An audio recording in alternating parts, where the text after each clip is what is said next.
sunshine, we shine together. Told you I'll be here forever. Said I'll always be your friend. Jadi tadi adalah video pembukaan sekaligus perkenalan. Kita langsung lanjut aja ke materinya ya. Dari materi-materi yang sudah ada, saya akan membahas yang pertama mengenai copywriting. Copywriting itu sendiri adalah sebuah teknik membuat materi yang bisa membujuk audiens atau ya konsumennya untuk melakukan sebuah tindakan tertentu. Contohnya kayak apa sih? Membeli sebuah produk atau jasa yang kita tawarkan gitu. Misalkan kan dari si bahasan yang ada di video ini, saya kan akan membahas tentang mengenai Adidas. Nah, kayak si Adidas tuh misalkan dia membuat membuat materinya lebih gimana ya, mempersuasi konsumennya gitu. Selanjutnya copywriting juga memiliki 5 jenis tipe mungkin ya. Nah, 5 jenis tipe itu, yang pertama ada direct response copywriting, yang kedua ada marketing copywriting, yang ketiga ada brand copywriting, yang keempat ada CEO copywriting, dan yang terakhir ada technical copywriting. Nah,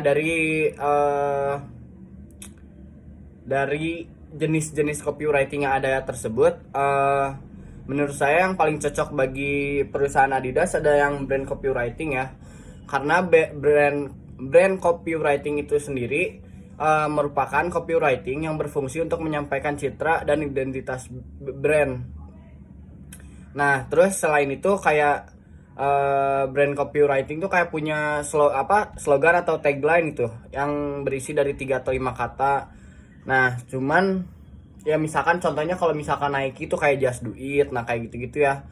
Tapi kalau Adidas tuh kata-katanya kayaknya kurang ada yang menonjol gitu, yang selalu ada. Cuman setahu saya dari logonya itu sendiri sih kayak Adidas selalu 3 garis gitu. Writing itu sendiri juga memiliki teknik ya untuk gimana ya, lebih bisa mempersuasi konsumen gitu. Nah, caranya adalah dengan formula AIDA. Yang pertama itu ada attention adalah kayak menangkap audiens konsumen gitu, jadi headline-nya. Nah, terus yang kedua ada interest itu adalah buat audiens penasaran gitu mengenai produk yang kita pasarkan atau brand yang kita pasarkan. Nah, terus ada desire copy, yaitu adalah buat audiens menginginkan manfaat yang Anda tawarkan, misalkan kayak kegunaannya. Nah, terus yang terakhir adalah ada action itu adalah ajak audiens untuk mendapatkan manfaat tersebut gitu. Jadi ya dari copywriting itu ada ini gitu, ada formula AIDA ini yang bisa membuat konsumen lebih terpersuasi. Materi selanjutnya yang akan saya bahas adalah targeting ya. Nah, dalam memasang iklan tidak boleh hanya mempertimbangkan pihak lain yang mungkin terpengaruh atau memiliki hubungan dengan iklan dan tujuannya. Oleh karena itu, iklan harus disiapkan dengan memperhatikan dan mempertimbangkan beberapa pihak, yaitu yang pertama adalah pembeli dan pengguna saat ini, yang kedua adalah mereka yang mereka yang memiliki kekuatan memutuskan untuk membeli, yang ketiga adalah mereka yang dapat mempengaruhi orang lain untuk membeli atau memakai, yang keempat pedagang, dan yang kelima yang terakhir adalah pesaing.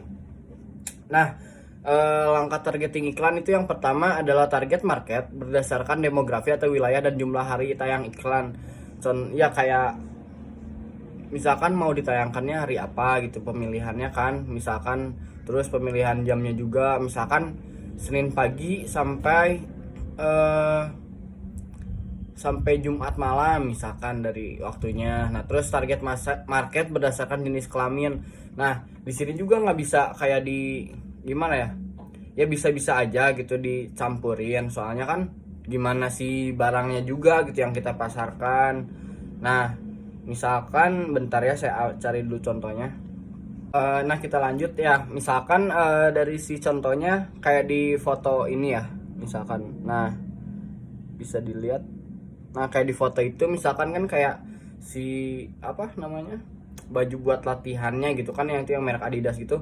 Itu kan nggak akan mungkin dipakai sama cowok kan. Nah, jadi harus ditargetin gitu kan saat membuat iklannya tuh untuk jenis kelamin apa, kecuali emang barangnya misalkan kayak sepatu yang ya rata-rata kebanyakan unisex gitu kan, yang bisa dipakai cowok atau cewek. Nah itu baru bisa digabung.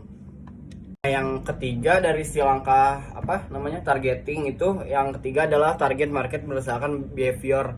Nah kalau dari si behavior ini mungkin menurut saya yang paling susah gitu ya, diantara langkah target iklan. Yang pertama targeting kan, yang pertama itu tadi berdasarkan demografi wilayah dan hari tayang iklannya, dan yang kedua adalah jenis kelamin. Nah target yang ketiga ini menurut saya yang paling susah gitu. Kenapa susah? Yaitu karena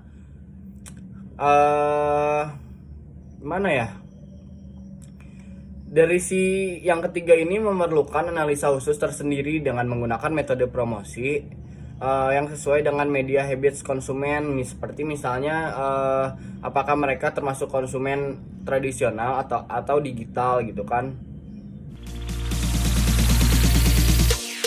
Thank you for the happy